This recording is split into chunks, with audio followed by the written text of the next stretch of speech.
तो दोस्तों इस वीडियो के अंदर हम पीकेएच वेंचर्स के आईपीओ के बारे में बात करेंगे और जानेंगे कि इस आईपीओ के अंदर आपको कितना लिस्टिंग गेन मिल सकता है और आपको इस आईपीओ के अंदर अप्लाई करना चाहिए या नहीं। चलिए शुरू करते हैं।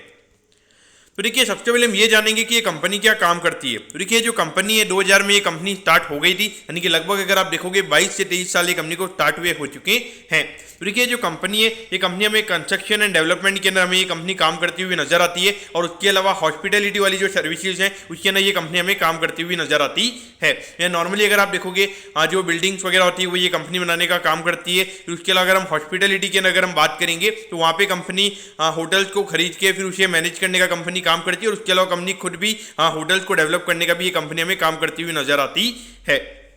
अब अगर हम यहाँ पे कंपनी के कुछ अगर हम कंस्ट्रक्शन की अगर हम बात करेंगे तो देखिए अप्रैल 2021 में ये कंपनी ने दिल्ली का जो पुलिस हेडक्वार्टर्स है वो ये कंपनी ने बनाने का काम किया था। तो नॉर्मली अगर आप देखोगे उसके अंदर कंपनी ने क्या बनाया था, जो ट्विन टावर्स वो कंपनी के अंदर जो हेडक्वार्टर्स के अंदर बने हुए वो ये कंपनी ने बनाने का काम किया था और उसके अंदर अगर आप देखोगे जो पूरा ग्लास गेट से वो बना हुआ है और उसके अलावा वहाँ पे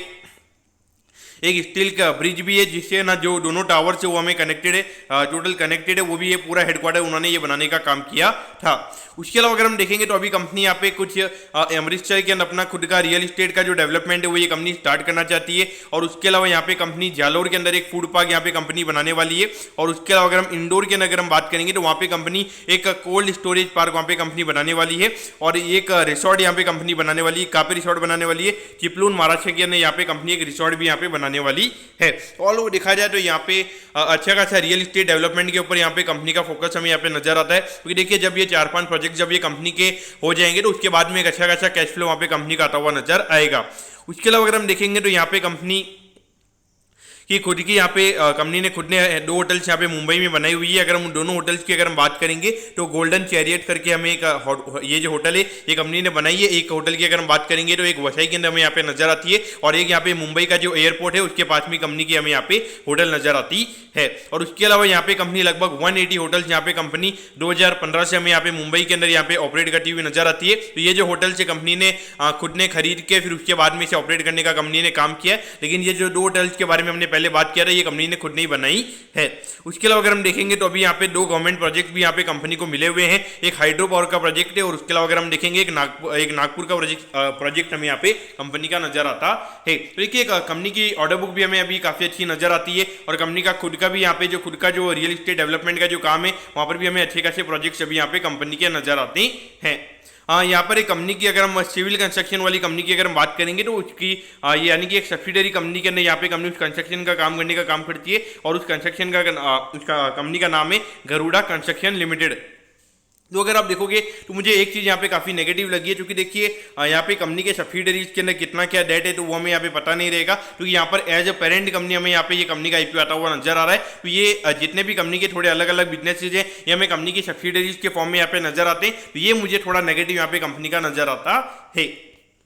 अब अगर हम ऑब्जेक्टिव की अगर हम बात करेंगे तो देखिए यहाँ पे 270 करोड़ के लगभग का फ्रेश इश्यू हमें यहाँ पे कंपनी का नजर आता है, यानी कि ये पैसा कंपनी के पास में जाने वाला है। और उसके अगर हम देखेंगे तो यहाँ पे जो हाइड्रो पावर प्रोजेक्ट यहाँ पे कंपनी बनाने वाली है तो उसके लिए लगभग 124 करोड़ रुपीज का यहाँ पे यूटिलाइजेशन होने वाला है। और उसके अलावा अगर हम देखेंगे तो लगभग यहाँ पे 80 करोड़ का यहाँ पे जो गरुड़ा कंस्ट्रक्शन प्रोजेक्ट करके जो इनकी सब्सिडरी कंपनी है तो उसकी जो लॉन्ग टर्म जो वर्किंग कैपिटल के रिक्वायरमेंट्स है उसके लिए यहाँ पे अराउंड 80 करोड़ का यूटिलाइजेशन होने वाला है। और उसके अलावा यहाँ पे कंपनी कुछ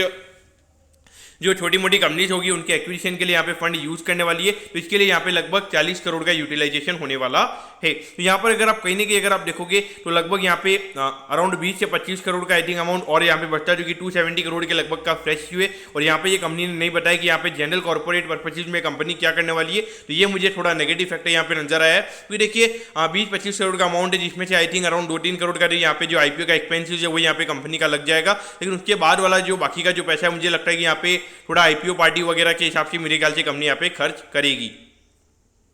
अब अगर हम कंपनी के फाइनेंशियल से पहले अगर हम कंपनी के प्रमोटर की अगर हम बात करेंगे तो देखिए प्रवीण कुमार अग्रवाल जी हमें यहाँ पे कंपनी के प्रमोटर नजर आते हैं। अब अगर हम रेवेन्यू की अगर हम बात करेंगे तो देखिए 2020 में 169 करोड़ के लगभग कंपनी का रेवेन्यू का नंबर था। फिर 2021 में अगर आप देखोगे 264 करोड़ के लगभग हमें ये नंबर होता हुआ नजर आया था। फिर 2022 वाले फाइनेंशियल ईयर में अगर हम देखेंगे तो कंपनी की ग्रोथ यहाँ पे कम हो गई थी, लगभग 19 करोड़ से कंपनी का रेवेन्यू का नंबर हमें कम होता हुआ नजर आया था। और उसके लेकिन वहां पर अगर हम प्रॉफिटेबिलिटी की बात करेंगे तो ये कंपनी की ऊपर हो गई थी। तो कहीं ना कहीं अगर मुझे लगता है कि यहाँ पे थोड़े कंपनी के मार्जिन इंप्रूव हुए होंगे। और उसके बाद अगर हम देखेंगे यहाँ पे 9 महीने के अंदर कंपनी का 155 करोड़ के लगभग कई रेवेन्यू का नंबर हमें यहाँ पे नजर आता है, जो कि इंडिकेशन दे रहा है कि पिछले साल के मुकाबले यहाँ पर कोई ज्यादा हमें खास ग्रोथ हमें कंपनी के रेवेन्यू के अंदर देखने को नहीं मिल रही है। अगर हम प्रॉफिटेबिलिटी की बात करेंगे तो यहाँ पे 14 से 30 करोड़ का ये नंबर हो गया था, क्योंकि यहाँ पे ऑपरेटिंग लेवरेज का कॉन्सेप्ट कंपनी के लिए थोड़ा प्ले आउट यहाँ पे हमें होता हुआ नजर आया था। पिछले साल अगर हम देखेंगे तो रेवेन्यू यहाँ पे फॉलो होता हुआ हमें नजर आया है, लेकिन प्रॉफिटेबिलिटी भले ही यहाँ पे बढ़ी है, लेकिन फिर भी इतना अट्रैक्टिव नंबर हमें यहाँ पे नजर नहीं आता है। और अभी भी अगर हम देखेंगे तो 9 महीने में कंपनी ने 28 करोड़ का प्रॉफिट ही कमाया है, क्योंकि इंडिकेशन दे रहा है कि पिछले साल के मुकाबले यहाँ पर कोई ज्यादा नेट प्रॉफिट कंपनी का नहीं होने वाला है। और जबकि यहाँ पे पिछले साल के कंपेरिजन में कंपनी का नेट प्रॉफिट और हमें यहाँ पे कम होता हुआ भी नजर आ सकता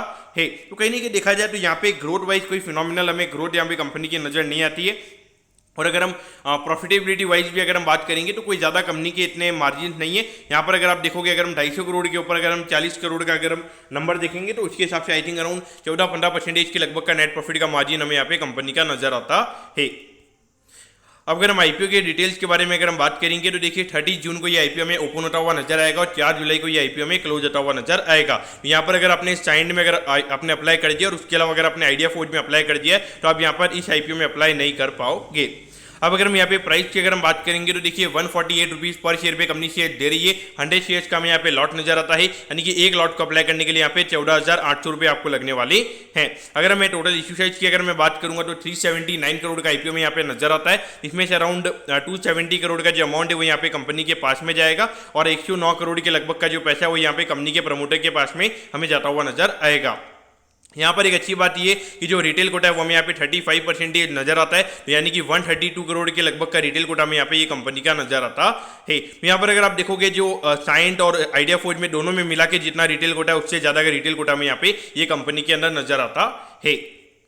अब अगर हम टाइम टेबल के बारे में अगर हम बात करेंगे तो देखिए 7 जुलाई का आपको पता चल जाएगा कि आपको अलॉटमेंट मिला है या नहीं। अगर अलॉटमेंट नहीं मिलता है तो 10 जुलाई का आपको रिफंड मिल जाएगा, 11 जुलाई को आपके डीमेट अकाउंट में शेयर आ जाएंगे और 12 जुलाई को ये कंपनी हमें लिस्ट होती हुई नजर आएगी। यानी कि अगर आप देखोगे जिस दिन ये कंपनी का आईपीओ में बंद होता हुआ नजर आ रहा है तो उसके ऑलमोस्ट लगभग एक हफ्ते बाद में ये कंपनी हमें लिस्ट होती हुई नजर आएगी।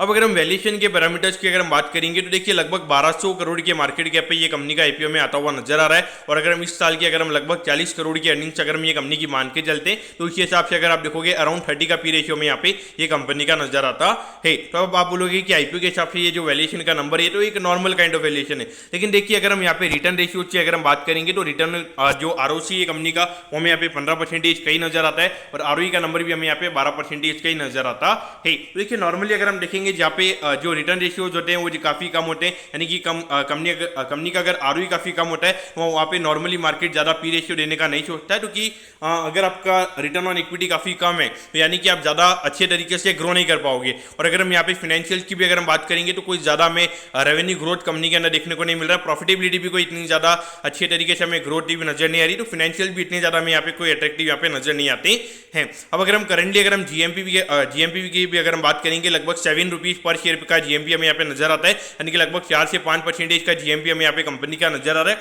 जो कि मुझे लगता है कि बिल्कुल भी अट्रैक्टिव नहीं है। क्योंकि देखिए कब 4-5% का जीएमपी अगर एक भी दिन मार्केट नेगेटिव हो जाता है वो सीधा जीएमपी आपकी नेगेटिव होती हुई नजर आती है। तो लगभग अगर 10% के नीचे का जीएमपी तो मेरे ख्याल से आपको डेफिनेटली तब तक आपको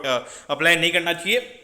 लेकिन यहाँ पर लिस्टिंग गेन के लिए क्या करना चाहिए, तो देखिए डेफिनेटली लिस्टिंग गेन के लिए मेरे ख्याल से टोटली अवॉइड करना चाहिए। अगर लिस्टिंग गेन के लिए अगर आपको अप्लाई करना है तो मेरे ख्याल से साइंट और उसके अलावा जो आइडिया फोर्ज है उसके अंदर आपने एप्लीकेशन लगानी चाहिए, क्योंकि वहाँ पर लग रहा है कि लगभग 30-40% के लगभग लिस्टिंग गेन वहाँ पर डेफिनेटली आपको मिलता हुआ नजर आएगा।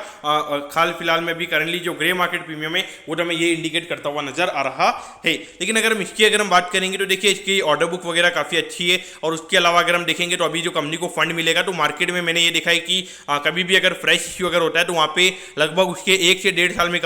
पैसा बनता हुआ नजर आता है, क्योंकि जब वो कंपनी फंड को अच्छे तरीके से यूज करती है और उसके ऊपर अगर कंपनी 10-11% का आरओई अगर एडिशनल आरओई अगर कंपनी कर लेती है तो वहाँ पे कहीं ना कहीं वो प्रॉफिटेबिलिटी ग्रोथ में काफी अच्छा वहाँ पे कंपनी के लिए फर्क पड़ता है और उससे कंपनी का पी रेशियो काफी कम हो जाता है। तो उसके हिसाब से देखा जाए तो मेरे ख्याल से अगर आपका 1-2 साल का नजरिया है और आपको लगता है कि अच्छी खासी क्वांटिटी में अगर आपको